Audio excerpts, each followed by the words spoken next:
Olha, o mestre do jiu-jitsu, Hélio Gracie, sempre foi um mito das artes marciais. Ele criou um método de luta revolucionário. Era praticamente imbatível. Só um brasileiro na história conseguiu vencê-lo. Valdemar Santana, o Leopardo Negro. O Globo Esporte mostra agora a história do baiano que superou o grande mestre. Uma história passada há quase 60 anos. Um herói desconhecido até pelos baianos. Um desfecho inesperado, que a borracha do tempo não conseguiu apagar da memória do mestre Boa Gente. Ninguém fala em Valdemar. Galera, gente, Valdemar venceu Hélio Gracie. Valdemar Santana era baiano de Salvador. Desde garoto, um apaixonado por lutas. Praticou capoeira, jiu-jitsu e vale tudo. Não era alto, mas era forte, rápido e tinha garras afiadas como um felino. Ele gostava do apelido de Leopardo Negro. Ou Leopardo Negro, e muitos também costumam chamar Pantera Negra.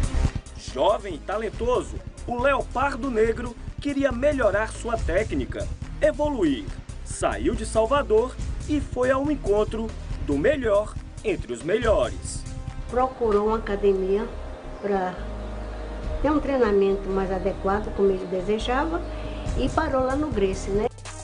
Hélio Gracie já era um mito das artes marciais. Aprimorou o jiu-jitsu japonês e desenvolveu uma técnica que permitia que o mais fraco derrotasse o mais forte.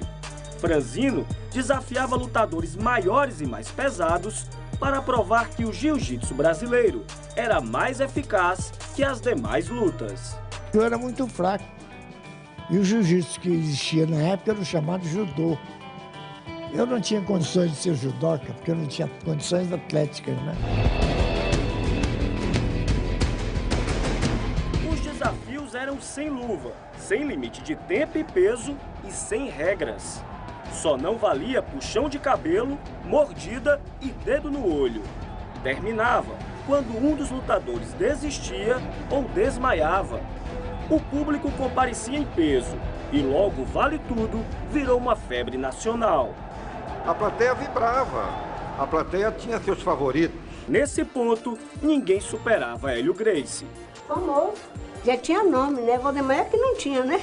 Até que um dia, o pupilo desafiou o mestre. Os motivos não são claros, mas a família conta que a intriga foi o tempero da desavença. A mídia, o próprio cronista, se encarregou de fazer esse jogo de lenha na fogueira.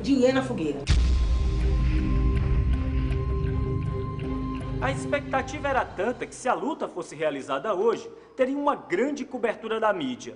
TVs, rádios, jornais, sites. Quem estivesse na plateia certamente faria imagem com um telefone celular e rapidinho elas ganhariam o mundo através das redes sociais. Mas naquele tempo não existia nada disso. E a principal revista da época descreveu o combate assim. Carlos Gracie, irmão de Hélio, disse que Valdemar era um pupilo, mas desviara-se para o caminho do mal. Hélio não iria lutar, mas adverti-lo, e que a advertência servisse para os futuros Valdemares. Enquanto se estudavam, notava-se que a calma e o favoritismo de Hélio não intimidavam Valdemar. A força de Valdemar era tanta que anulou a técnica de Hélio. Valdemar resolveu jogar Hélio Gracie para fora do ringue. Valdemar sentiu que Hélio estava esgotado e o momento era propício para decidir a peleja.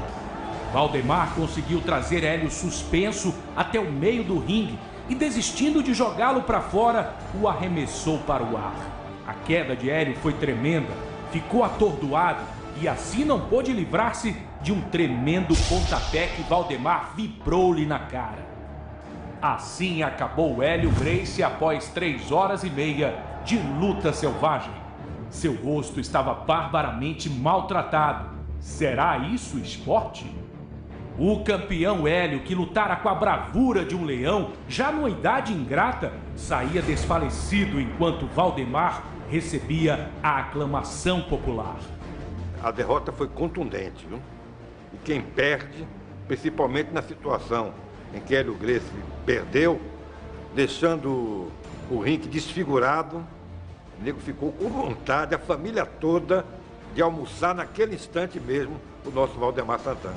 A revista O Cruzeiro dedicou 4 páginas ao duelo e deu a seguinte frase como manchete: Fim de um longo reinado. Derrotado Hélio Gracie. A vitória transformou Valdemar Santana em celebridade. Ele fundou suas próprias academias, participava de programas de TV e era prestigiado até por artistas internacionais. Nessa foto, ele aparece ao lado do cantor de jazz Nat King Cole. Valdemar era um homem forte, mas de saúde frágil. Em 1982, sofreu um AVC. Morreu 2 anos depois, aos 54 anos. Ele foi um astro dos ringues, mas décadas depois, nem na Bahia, terra de grandes lutadores, o nome dele é lembrado. Inclusive a história da Bahia, ela está incompleta porque Valdemar Santana, o Leopardo Negro, não está incluído. Na Bahia tem petróleo, tem cacau e tem dendê. E tem Valdemar Santana para dar uma pise em você.